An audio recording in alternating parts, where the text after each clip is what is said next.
Bir şarlak boldum Hadarın köşesinde adım Avcıday. Bagdat boldum yandım yaktı bu şanayı. Adım Tupac Shakur Black Panther ağzası. Öldürüldüm Vegas'ta adım Bobale Rasta. Yaraştırdım iki ganem düşmanı. Yaktım Şam'ı adım Esat Beşar Golcu bak bu uçan kuş pami. Dolanmaz indi durnalar kapana kurnalan. Adım Şingiz Khan degdi burnagan.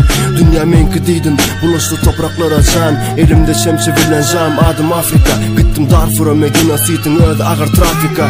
Korkmadım Stalin'den adım kaygası. Sızdım sergedi atam taşlardar öldüm erkedip. Geldim Kingman aklı sessiz filmlerden adım Charlie Chaplin. Gül üstümden yılım 88 gözüm açsam April. Kaldım yerimden freedom için seviştim adım Che Guevara. Kayttım Kuba'dan yüzümde yara. Rolümü yerine getirdim adıma koydular Montana. Familyam Kalashnikov satıldım içimde olsa deri. Men ölümün eri adım Mahatma Gandhi. Yüzüm gülmedi davalardan beri.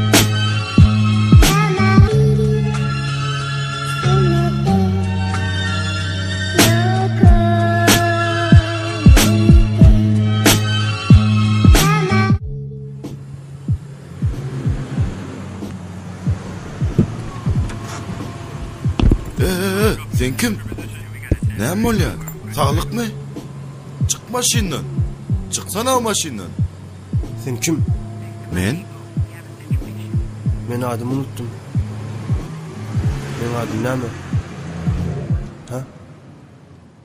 Ta dünya düzgünlü bu gözlerim. Önden yaksayla kor bu gözlerim.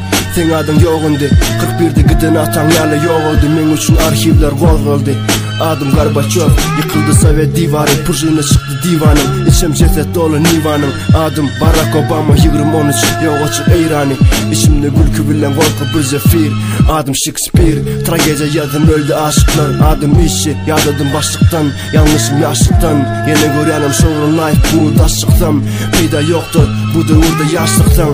Adam olsam menem gidip hormat koyup baş çıksam. Birden taş gitsem tut beni. Herkimde plus minus buk beni. Hip hop anımda virüs ut beni. Men adım Türkmen vatanına vefali. Men adım Talip okuğu dorsa vatanına qaytmalı.